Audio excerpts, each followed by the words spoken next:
Fala rapaziada, saudações vascaínas, vamos que vamos para mais um vídeo, o segundo desta quinta-feira e é claro, cheio de informações importantíssimas para você, torcedor vascaíno. Mas antes de começar, eu quero dar aqui as boas-vindas a você que está chegando ao nosso canal pela primeira vez. Se você ainda não é inscrito, se inscreva no nosso canal, aqui embaixo também deixe seu like, porque ele é importantíssimo para fazer com que os nossos vídeos cheguem a cada vez mais torcedores vascaínos e também ative o seu sininho de notificação para que todos os nossos vídeos cheguem até você e você fique muito bem informado de tudo o que acontece no Gigante da Colina. Um vídeo, volto a repetir, repleto de informações, muitas novidades nesta quinta agitada. Vamos falar sobre Maurício Souza, mudanças aí já são vistas durante os treinamentos e muito provavelmente veremos já nessa sexta, ou no caso amanhã, contra o Operário em São Januário, uma outra postura do elenco Cruz Maltino. Vamos falar sobre isso, falar também sobre 777 Partners. A empresa norte-americana já contratou o primeiro reforço para a Genoa na Itália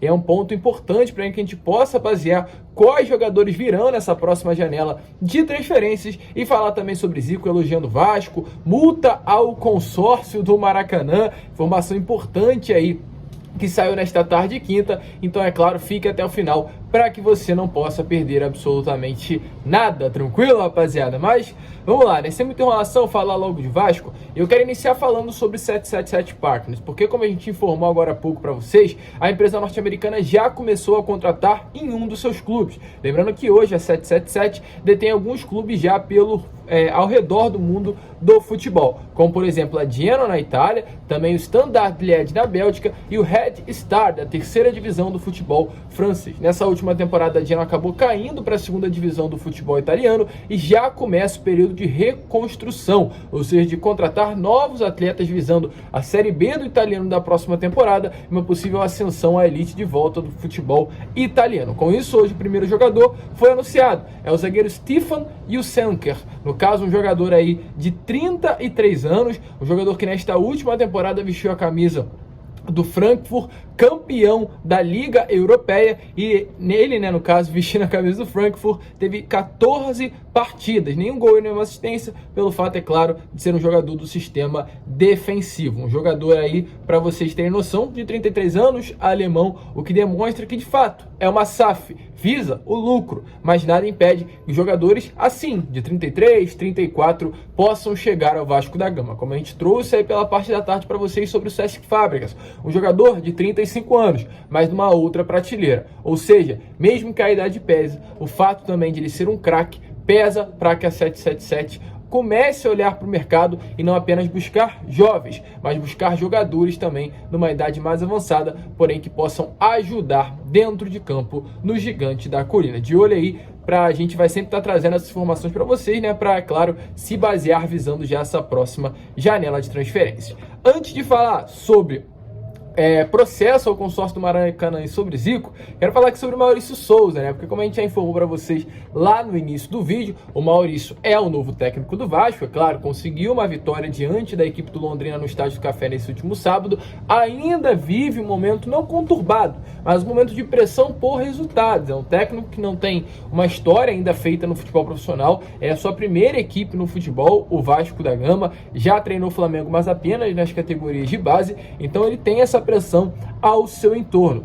Porém, mesmo diante disso e mesmo também já tendo alinhado com o departamento de futebol antes da sua chegada o modelo de jogo que o Vasco estaria desempenhando dentro de campo, um modelo de jogo, no caso, semelhante ao do Zé Ricardo, um time mais defensivo, um time mais sólido, né, no caso defensivamente, que saia mais nos contra-ataques, abuse mais das pontas, do Nenê, do Figueiredo, do Gabriel Peck, ele parece que está começando a implementar aos pouquinhos o seu tempero, como vem sendo falado nas entrevistas coletivas, o seu modelo de jogo. O treinador está de acordo, sim, com esse sistema do Zé Ricardo, mais sólido defensivamente, mas vai começar a buscar opções para o sistema ofensivo. Quais são as ideias do Maurício, para vocês terem noção, que estão sendo vistas nestes últimos treinamentos? Ele que é fã de um jogo mais apoiado, com controle de passe, aliás, e troca de passes. Então, a gente pode começar a ver isso. Para quem lembra, o Fernando Diniz é um treinador que apoia muito isso, esse jogo apoiado, um controle ali de posse, troca de passes. Isso a gente vai começar muito provavelmente a ver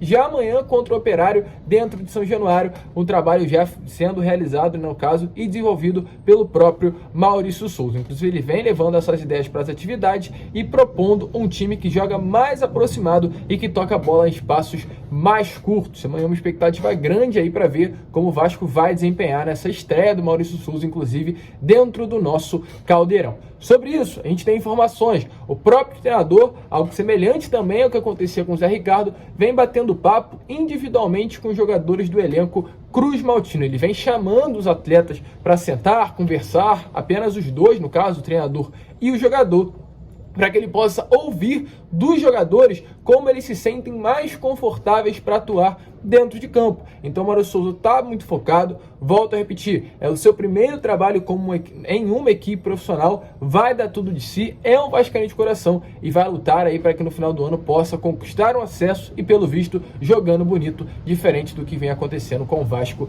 do Zé Ricardo. Tá na expectativa? Deixe a sua opinião aí nos comentários. E antes de entrar no assunto sobre Maracanã, uma informação importante que saiu nesta tarde de quinta-feira também sobre Vasco e Vila Nova. Vasco e Vila Nova que estrearam a Série B do Campeonato Brasileiro lá na primeira rodada do campeonato, e a gente teve informação hoje que o Vila Nova e Vasco pela 20ª rodada, ou seja, o jogo que vai abrir o retorno no dia 23 de julho, foi transferido do estádio Onésio Brasileiro Alvarenga, o famoso OBA, para o Serra Dourado, ou seja, boa chance da torcida vascaína que mora no Centro-Oeste comparecer em um bom número nessa partida. O Vasco tem muito torcedor em todas as regiões do Brasil e principalmente nessa região do Centro-Oeste, Brasília, Distrito Federal, também tem muito vascaíno.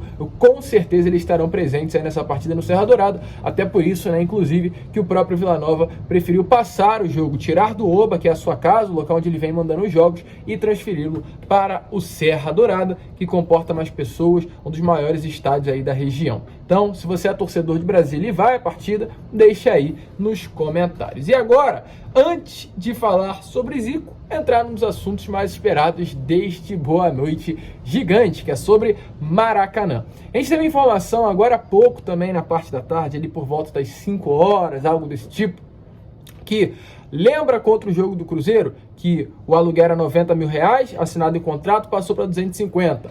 O Vasco deveria ter direito de valores dos bares, dos restaurantes dentro do estádio, não teve. Todo o valor foi destinado ao consórcio. A faixa também, que era para ser colocada com respeito, igualdade e esqueci a terceira parte, inclusão, boa, lembrei, ali no Maracanã, nas arquibancadas de Maracanã, que o Fluminense e o Botafogo também botam suas faixas, Fluminense e Flamengo, foi negado de Vasco colocar. Ou seja, vários pontos aí que foram colocados em contrato, o Vasco não teve direito nessa última partida contra o Cruzeiro no domingo. E devido a isso, as consequências estão começando a acontecer agora, principalmente se tratando do aumento dos preços do aluguel e das taxas praticadas contra o Vasco. Porque nesta tarde foi confirmado que todo esse alvoroço causado pelo consórcio do Maracanã contra o Vasco da Gama rendeu um processo administrativo por parte do governo do Rio de Janeiro. Inclusive, esse processo pode sim acabar terminando em multa e punição. Multa essa, é claro, relacionada a um valor financeiro ao consórcio do Maracanã, hoje gerido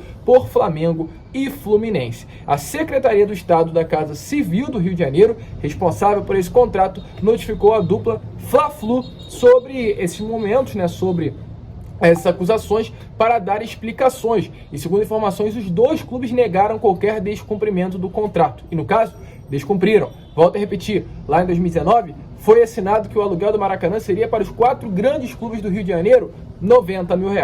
Tivemos a informação confirmado que o Vasco pagou 250, ou seja, completamente fora daquilo que foi acordado e assinado no ano de 2019. E sobre isso, né, no documento assinado, a dupla está proibido de barrar também jogos no estádio, ou seja, naquele mesmo documento de 2019 havia uma cláusula contratual que barrava Flamengo e Fluminense, atuais gerente, né, desse consórcio, de barrar qualquer partida tanto do Vasco quanto do Botafogo dentro do Maracanã, algo que ontem aconteceu. Ou seja, tudo está realmente vindo à tona e a casa deles está caindo. Inclusive, em nota diz o seguinte, abre aspas, nesse sentido, já se informa desde logo que, observada a disponibilidade de data, será permitido aos demais clubes do estado do Rio de Janeiro realizar partidas oficiais no Maracanã, desde que tais clubes arquem com valor fixo de alocação de R$90 mil por partida, além das despesas de consumo de água, luz e gás, bem como demais despesas operacionais, mediante fiscalização conjunta com o Comitê de Gestão e Operação do Governo do Estado do Rio de Janeiro. Ou seja, uma nota que era destinada ao Vasco Cruzeiro acaba também resvalando, respingando já nessa próxima partida contra o Sport, que acabou sendo vetado. Muitas águas ainda vão rolar e volto a repetir, a casa do Flamengo e do Fluminense, quem está responsável por essa palhaçada que está acontecendo contra o Vasco da Gama, está começando a cair. Isso não pode, nunca deveria acontecer e a gente espera que não aconteça nunca mais, o governador do estado, Cláudio Castro e outros aí também competentes por essa situação que se posicionem e não deixem o Flamengo e o Fluminense fazerem do que quiserem do Maracanã, que é um estádio que pertence ao governo do Rio de Janeiro. Pertence principalmente a todos nós, torcedores de clubes cariocas. E para finalizar, falar sobre o Zico, porque o Zico, o galinho, o grande ídolo da história do Flamengo, em entrevista ao Charla Podcast, esse grande podcast aí do Rio de Janeiro, falou sobre Vasco da Gama. Essa entrevista aconteceu já há um tempinho, inclusive parece que aconteceu no CFZ, no Clube de Futebol Zico, e ele falou sobre vários assuntos. Em determinado momento foi perguntado sobre o Vasco da Gama, e ele respondeu, exaltou a história do Vasco e exaltou o presidente Calçada, presidente esse que conquistou lá em 98 a Libertadores pelo Vasco da Gama e foi, se não o maior, um dos maiores da história do nosso clube. Então, fala daí, Zico, o que você acha do Vasco? Qual é realmente o seu sentimento com relação ao gigante da colina? Tem situação. Em relação ao próprio Vasco, quando eu me despedi em 90, o presidente Calçada foi o único presidente de clube que levou uma placa bonita lá, me agradecendo pelo que eu fiz no futebol. Então foi o Vasco que me homenageou. O único presidente entre todos os clubes, incluindo o Flamengo. Exatamente, entendeu? Então eu tenho essa placa até hoje com muito carinho. Meu irmão jogou lá, foi técnico lá. Tem nada com o Vasco, nada a ver. O Vasco, é um clube que a gente torce para continuar forte, porque se eu sou exaltado, foi porque ganhei de um Vasco forte. Exatamente. Do outro lado tinha um grande adversário. Então, você precisa... Eu sempre fui favorável ao que o Rio de Janeiro... As sacanagens são boas, as brincadeiras, os memes, a gente tem que ter. Então, como vocês viram aí, rapaziada, de fato, o Zico, o Galinho, realmente falando muito bem do Vasco da Gama, elogiando demais o clube, falando da grandeza do Vasco. Já imaginou o Zico falando uma coisa dessas? O maior ídolo do rival elogiando o Vasco? Deixa a sua opinião aí nos comentários. A gente fica por aqui. Esse foi a Boa Noite Gigante, o último vídeo desta quinta-feira, e amanhã, de fato, às 7 horas da manhã em ponto, estaremos aqui. Então, é claro, já ative o seu sininho de notificação, fique ligado e retorne às 7 horas. Um grande abraço a todos, vamos que vamos, e saudações vascaínas.